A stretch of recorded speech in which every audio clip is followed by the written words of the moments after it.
Our interview this afternoon is with George B. Tircuit.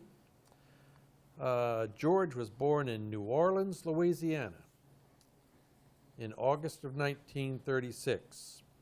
He served in the United States Navy from June of 1954 until August of 1957. His highest rank attained was Seaman First Class.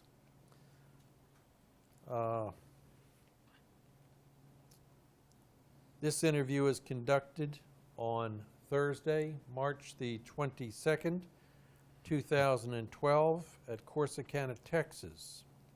My name is Dale Dexheimer. I'm not related to George. Also in the room we have Milton Gibson, our videographer, and he is not related to George.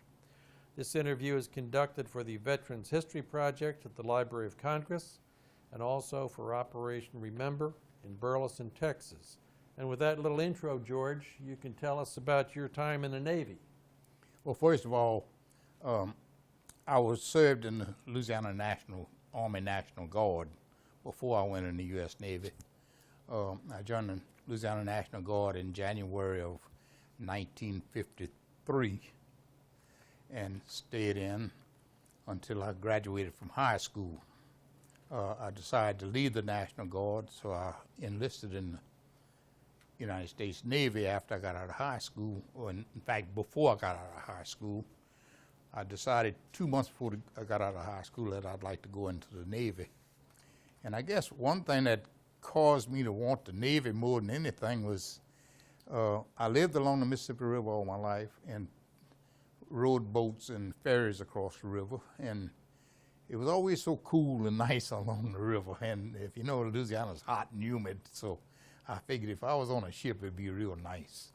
So after I graduated, the Navy allowed me to join and allowed me to finish my high school education, which was 2 months later. And then I went in, left for San Diego, California for boot camp in June. Arrived in California, which was a new world to me because I had never been out the state of Louisiana in my life. And so it was something new. We flew over there and landed, and of course the regular U.S. Navy boot camp, you know, they take all your clothes away from you and issue your clothes and cut your hair, and things get serious.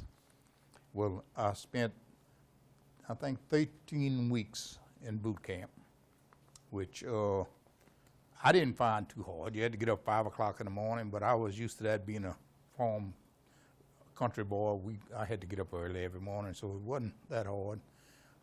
Most of marching and exercise, which to me wasn't anything because we were used to work and on the farm and all. Some of the fellas had it hard, but to me it was good city life. You know, the first time I'd ever had I'm from a family of 8. We were 8 children, and my mother raised all 8 of us. She had to work, and so we didn't have that much money. We lived in the country, and first time I ever really had 3 solid meals a day, and first time I ever had a bathroom inside a building. so really it was nice for me. But and went through boot camp without any trouble, finished boot camp, and was elected to go to radio school. I went to radio school for 3 months. I got out of radio school as a radio striker. I wasn't complete radioman at that time. And so I was assigned, because the reason I didn't make complete radioman, I could read the code, but I couldn't send quite fast enough. But they sent me aboard ship as a radio striker. From San Diego, I went to Long Beach, California, aboard the LST 827. Upon arriving on the LST, I told them I was supposed to be a radio striker. Well, at that time, the 827 was only supposed to have 3 radiomen, and they had 4 aboard already. So they told me that they would put me in the deck force until an opening came up. But I could go into the radio shack and practice whenever, every afternoon or anything. So, At that time, I went in the deck force, and once in a while I would go up in the radio shack, and one of the second-class radiomen and I didn't get along too good, and he told me to stay out until I was called back. So after about 3 months, they did call me to go into the radio. But by that time, I got used to all the shipmates in the deck force, and I asked the chief if I could stay in the deck force, and he said, yes, if you want. So he kept me in the deck force. Then I became what they call a bow hookman on a LCVP. I was part of the crew, 3-man crew of LCVP. That plus the other duties of a deckhand, which is what most people know is painting, sweeping, just general maintenance of the ship. So, but when we were in port using the LCVPs, I was the bow hook, and the bow hook is the man that ties up the boat.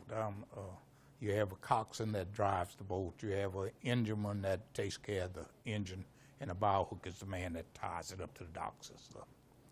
And that was part of my job, which I really enjoyed. Then, other than that, I did pull time as a chief mess cook, which chief mess cook was just a regular mess cook, but all I fed was the chiefs. I had nothing to do with the crew. And there were 3 chiefs aboard. So I took care of their quarters, and I'd go every day and get their food and bring to them, and I kept coffee made for them.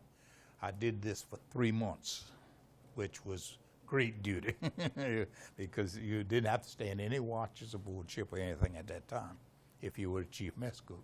And on weekends, I could leave the ship every weekend because 2 of the chiefs were always off duty, and they would go ashore, and the other chief would always eat with the crew. He didn't make me stay there because of that. And this worked out good for me because my father at that time lived in Los Angeles, and I could visit him on weekends. We left, the first time the ship left out, we went on training duty, the LST, to Camp Pendleton along the California coast. And we picked up a crew of either Marines or soldiers, I don't remember exact, and loaded them with some Army trucks, Marine trucks and all. We went out to sea maybe 10, 20 miles, come back in and beached and opened the doors and discharged them. And this was our training to learn how to hit the beach, open the doors, unload the cargo, and go back out. Later I went aboard the ship in February of 1955. During the spring, we did some of the training. Then we were called we went to Yokosuka, Japan, which took, I would say, about a month to cross the ocean. Of course, we did stop in Hawaii. We had Liberty in Hawaii, which was real nice for a country boy who had never been to Hawaii in his life. And we went to Yokosuka, Japan. We did hit a storm, a real bad storm on the way. And we lost about 12 miles in 24 hours. That it actually pushed us backwards. When we got to Yokosuka, the water had been so rough, it beat our LST. We had to go into dry docks because the seams on the side of the ship some had split, and they had to re-weld the seams on the ship.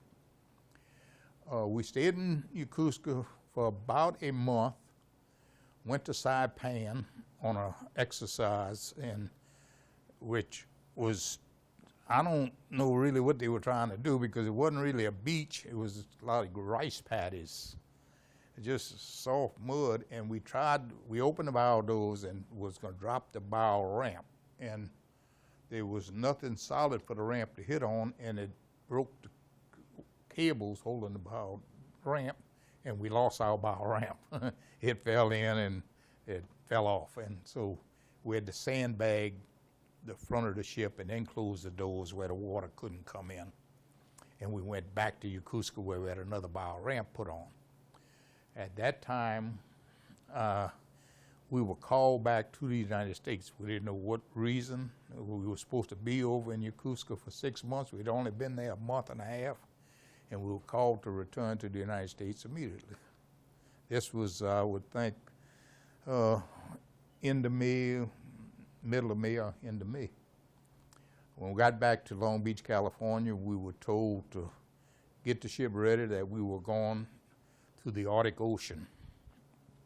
Well, I had no idea what that meant.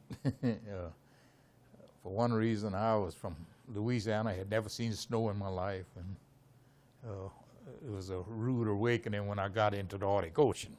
Well, first of all, we went to Seattle, Washington, where they loaded supplies and Army personnel. It was different type of radar equipment and to build radar equipment. And we were to take this to the Arctic Circle and form a radar system between Alaska all the way around to Greenland in the Northern Territories. This was during the Cold War. They were thinking that Russia would send planes across the Arctic into the United States and Canada. So they wanted to build this, what they call a DEW-line operation, which meant defense early warning, where they could pick up these planes. So we loaded all these equipment, and supposed to be Army stevedores to unload it. Well, when we got to Aleutian Islands, and we had to anchor off the Aleutian Islands because we couldn't go through the Bering Strait. There was too much ice. They misjudged the ice. So we stayed there for 2 weeks, and then they decided that we would try it. Well, we got through the Aleutian Islands and around to Point Barrow. And of course, they had a lot of ice. We saw a lot of icebergs and stuff, and had to be real careful because an iceberg can tear the ship apart. It's an iceberg consists of, as you know, 7 times above water than it is, 7 times below water, bigger than it is above water. Our ship was picked to go from Point Barrow all the way across the furthest point to King William's Island, which no ship had ever gone above water. We had to sound with the what they call sounding ropes with flag. You'd throw a weight, and because there was no map, these waters were not mapped out for ships, naval ships. So it was very slow going, and you had to pick your ice fields. They did have helicopters above flying and looking for ice breaks. We did have icebreakers with us, but it was very hard. We'd go so far, and the ice field would close up, and then you had to reverse backwards. So it was real touch and go for a long time. But we finally made it to King William's Island, where we unloaded our equipment. Then it turned out, when we got ready to unload our equipment, the stevedores that was supposed to be aboard ship was all signalmen, and they had no idea how to unload the equipment aboard ship. So we ended up unloading the ship, which was a very hard thing to do. A lot of times, a lot of space where you couldn't get to the beach. It was too shallow to get it on the beach. You had to load the stuff into LCVPs and carry it to the beach. So it was real hard work. At one time, we did, on the way back, we got frozen in ice. The ship got to where it couldn't move at all. We sat there for 2 days. They had to bring frogmen in to go under, and they dynamited the ice around the ship to get us moving again. Then we came out and safely came out and back to the United States after we unloaded. We got back in late September. And leaving the Arctic Ocean that late is when you really see the northern lights. It's beautiful up there at night. Another thing, when you first go up there in July and August, it's all daylight. It's never dark. 24 hours a day, it's daylight, and it just gets dusk dark. It gets dusk, but then it gets bright again. But then later in the season, it's more dark than daylight. But it's a different world completely. And we got back and to Seattle, unloaded the soldiers, and went. Of course, we had to go in dry dock there, and they repaired the ship and everything where the ice had busted. At times, it broke some of our freshwater tanks. We lost a lot of our fresh water and all, so we had to ration that. So we figured we did our job. That was September of '55. Came back to Long Beach the winter and spent most of the winter in Long Beach, going out and going to Camp Pendleton and having maneuvers like, training, and then going out to sea and shooting at drones and different things. Just regular ship training. Well, lo and behold, in spring of 1956, we found out we're going back to Alaska, to the Arctic Ocean again. We thought we were finished with our tour. This time we had to go to, I think, if I'm not mistaken, Fort Lewis in Washington. And instead of radar equipment, they loaded us the tank deck completely full, and the top deck with nothing but 55-gallon drums of aviation fuel. Well, no one could smoke up topside or anything. We were sitting duck. If something would happen, we'd have blew sky high. And some of our ballast tanks had fuel in them that they had loaded. So we did the same thing. We didn't go as far as King William's Island that time. We offloaded the drums before we got that far around. And to unload the drums, they would roll them out. We would roll them out in the water and push them with the LCVP boats. They would stick out the water so far, and you'd push them into the shore until they could get them and retrieve them.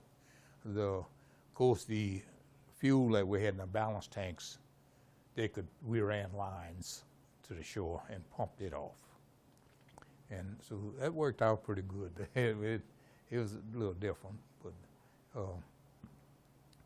on the way back from that trip, we hit an iceberg, lost all our fresh water. And so our evaporators could make about 300 gallons a day is all at that on LST. It was very little. So we were without fresh water. We could not take showers or anything for 27 days. You were allowed to go to the bathroom, brush your teeth, wash your face, and that was it. And so that was the hardest part, I think. Of course, we didn't have to shave or anything. They wasn't required to shave or anything. And got back to Long Beach. Well, first of all, when we got back to Long Beach, they turned around and sent us, that was in September, October. In February of '57, we went to Bremerton, Washington, in the Naval Yard there into dry dock. And they refitted the ship. We stayed there for approximately 2 months. They refitted the ship with everything, all new ornament, all radars, the galley, all the stoves, everything was brand new. They put every new thing you could on that LST. And we said, boy, we in trouble now. We must be going to battle. They must be going to fight somebody. Well, they did that, and we got back to Long Beach in July. Then we found out they were going to decommission the ship. So we found out that any ship that's being decommissioned by the U.S. Navy is put in the A1 class before they decommission them. So if they have to bring them back in commission, they're ready to go.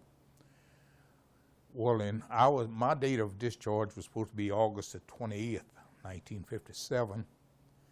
So on August the 19th, I think it was, August the 19th, they told me, got me up at 4 o'clock in the morning, told me to pack my gear and everything. I was getting off at 6 that morning. And I said, what's the big hurry? I don't get out for another week and a half or so. They said the ship's leaving today to go to San Francisco. Well, it kind of disappointed me because my sister lived in San Francisco, and I had never got a chance to go see her while I was out on West Coast. But they said I had to get out there and to go to the naval station and be discharged from Long Beach, California. So I went to the naval station, and that's where I was discharged after 3 days. I spent 3 days there. They lost some of my paperwork in the rush and everything, and they used to give you $100 when you got out of the Navy and $100 a month for 2 months after, $300 mustering out pay, they called it. Well, I didn't get nothing because they didn't have my paperwork, right paperwork and all, and they owed me some leave time. But about 2 months after I got out of service, I received all the money I was supposed to get, and the mustard out pay I got in one check for $300, so it all worked out. And that's about my time in the Navy that I spent. I think it was one of the better times of my life. It matured me as a man. It made a man out of me. It didn't mature me as a man, because I was nothing but a kid when I went in, and I came out being a responsible person, I think, and knowing I could do anything I wanted to do then. You know? Certainly an interesting story, and not many guys can tell the story that you've told. Not many guys went on an LST into the Arctic Ocean. Right. Not many Right, at all. right. Army National Guard, then went over to the Navy. Mm-hmm. That airplane that you got on an airplane in New Orleans, New Orleans. And went to San Diego? Right. Commercial airplane? Commercial airplane. Piston engine, jet? What's that? Was it piston engine or a jet? No, piston. Piston. First time you'd ever been on an airplane? First time I ever flew in my life. 17 years old? 17 years old. First time away from home? Right. And Big silver bird. right. And I think the biggest shock, of course, was being from the South, still had the segregation. And the fella at the customs house that gave us our oath of honor and all was my brother-in-law's brother. He had been in the Navy for 18 years. And he explained us at the custom house before he drove. We were about 5 or 6 going in to catch the airplane. I didn't know the other fellow. They were from different parts of Louisiana. He told us, he said, you go on to the airport, it's an international airport, and you will have black people riding with you, which at that time, you know, was new to us, which, and he explained this to us, and of course, at that time, they had blacks in the Navy and all. I mean, it was nothing. It wasn't really new to me because some of my best friends were black. I mean, I was born and raised in the country. It didn't bother me at all. You know. In the Navy, though, were most of those black people stewards? In the Had they already gone beyond? No, in 1954, they were getting away from that. We did have black You had a lot of stewards. gunner's We had mates. some black stewards, but we did have men in the deck post. We had men in the engine room. To give you an idea, we had one in our boot camp that went on to OCS school from boot camp. So, Sharp. yeah, Sharp. very sharp, Good. man. I was interested the discipline of boot camp, getting up at 5 in the morning and getting out there on the grinder and the close order drill, and just didn't bother you a bunch because Discipline didn't bother me for one reason. We were born and raised to yes sir, no sir, yes ma'am, and no ma'am. And anyone older than me, and I still do it till this day, they are known as Mr. and Mrs. So to address an officer or something didn't bother me at all. As far as the work regimen, I worked since I was 7, 8 years old. I used to get up 2 and 3 hours before I went to school every day and had a job, then went to school and come back and had a job when I got home. So like I told some of them boys, I said, they were fussing. I said, y'all should have worked for my Uncle Bobby. I said, these chiefs are Did nothing compared to my Uncle Bobby. It was, I didn't find it that hard. I think what the hardest to me was to wash my own clothes, and having to hang them the exact way they were. I couldn't see that, just hang them on a line and let them dry. But other than that, that was about it. Along with that, you went on to, I guess, RMA school is Yeah. what you were, okay. Mhm. And that didn't quite work, so you end up in deck force, and you were a bow hook man. Mm-hmm. Guy up front with that long pole. And Long pole. you mentioned you just had to hang your clothes a certain way, etc. Up there on that bow hook, you in dress whites? No, we didn't. We rode our dungarees. Always? We could wear dungarees always. Okay. Yeah, we never had to wear dress whites. For one reason, we only carried crew members and the officers of our ship. We never carried any admirals. You never or had the anything. flag or anything? No, never had the flag. So we always wore that. Okay. Chief mess cook, good duty. Then you go to Japan and split the seams. When you say split the seams, George, how long, what kind of a split you talking Well, about? I mean, did the water gush in? The seams that's welded up Right. and down on the metal of the side ship actually split open where the welds were. The mast on the ship actually cracked. That's how rough it had got. You have to realize on an LST, in real rough water, they're so flat bottom that when they come down on a wave, it's a bang. And if you stand on a stern in real rough water, you can actually see the LST bend in the middle. It gives to a certain amount. I was going to ask you that. If you stood back there on a fantail and looked toward the bow, Yes. how much flex you think you had in that ship there, George? It looked like a lot up, but I would imagine 6, 7 inches, I would think at least. And I would imagine they have to give or it would be worse. This is your interview, but I was in the Pacific on a T, and I thought they bend a lot more than 6 Well, or I 8 probably inches. did. Yes, sir. I mean, they probably did. Before you went to the Arctic, they sent you up to Seattle, I think you said, Yes. where you took on provisions and personnel, et cetera. Right. Issued you foul weather gear? No. The only time we were issued foul weather gear, we had to wear what we had, is when we went atop deck in the mornings on watch or anything, you had to check the foul weather gear out just from supplies. Wow. These foul weather gear had so much fur on them and everything that they were considered real valuable. And you signed out for them every time you checked them, and you had to sign them back in.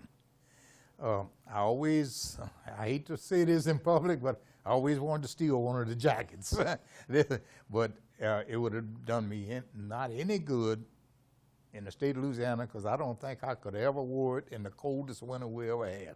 I mean, these things were warm, and we had to wear masks, everything.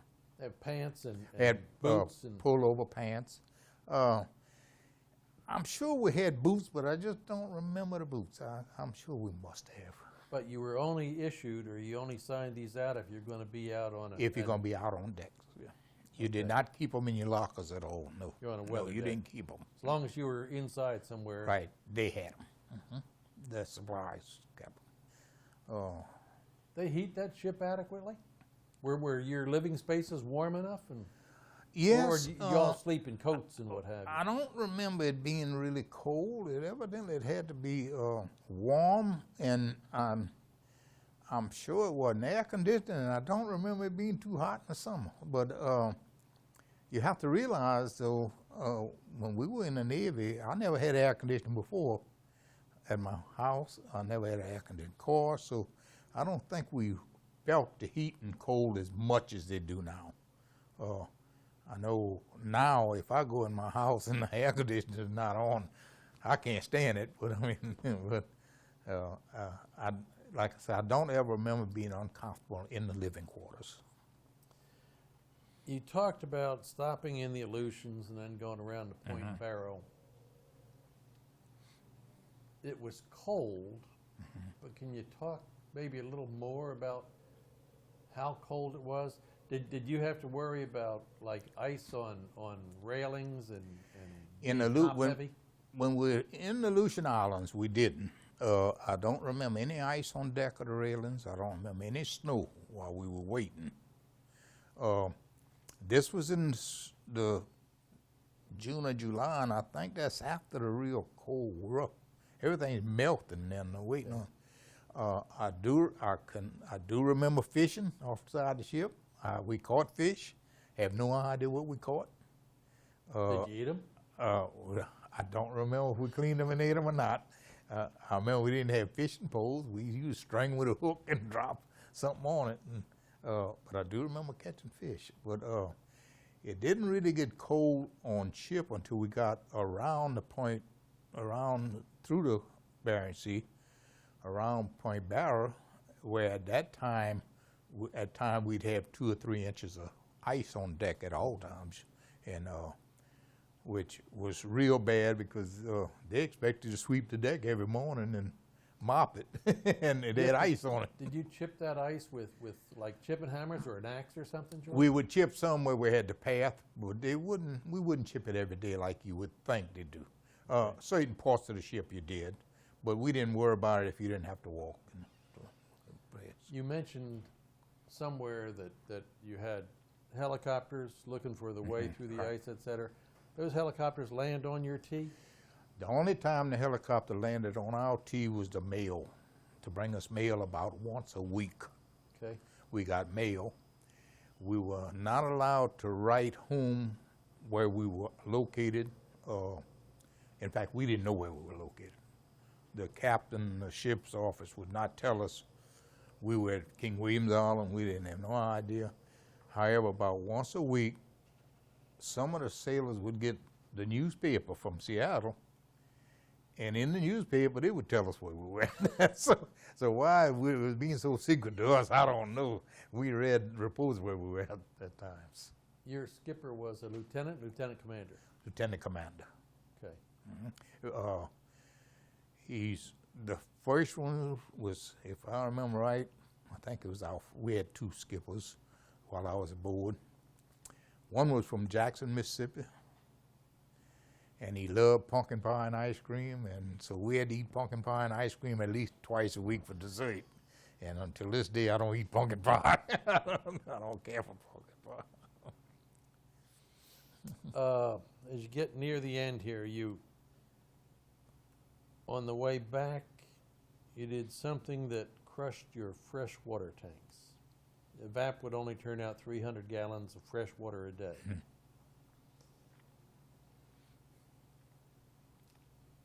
Your living spaces get a little steamy in there, did it, George? Well, Or did you just get used to it? The living spaces, I guess you got used to it.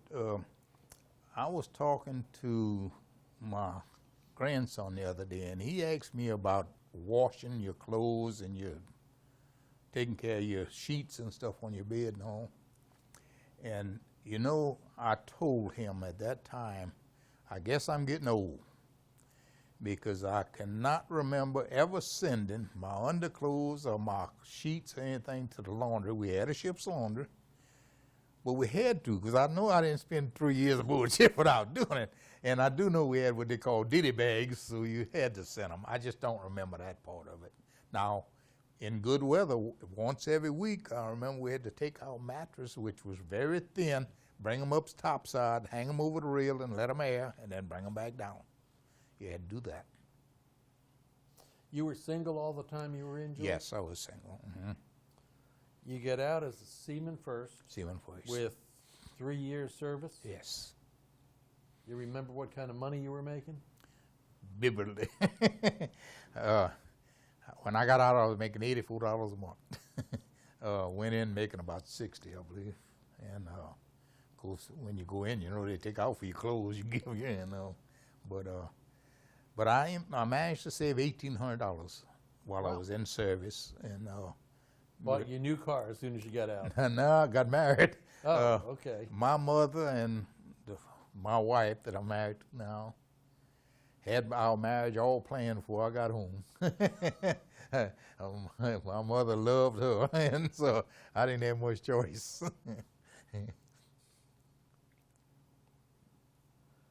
Okay. It's really unusual, George. Number one, that you spent all your time on one ship, and to take an LST and go into the Arctic twice. Twice, yeah. You certainly had a lot of experiences that I've never heard about. Right. It's an experience that I never thought I'd ever have, and it's a lifetime memory. And overall, you're pleased with the time you spent in the military. Very pleased. Truthfully, if I wouldn't have been getting married, I'd have stayed in. I'd have stayed in the Navy. Well, George, we appreciate you taking the time to tell us your story this afternoon, and appreciate your time in the military, sir. Thank you very much. Thank you. Mm-hmm.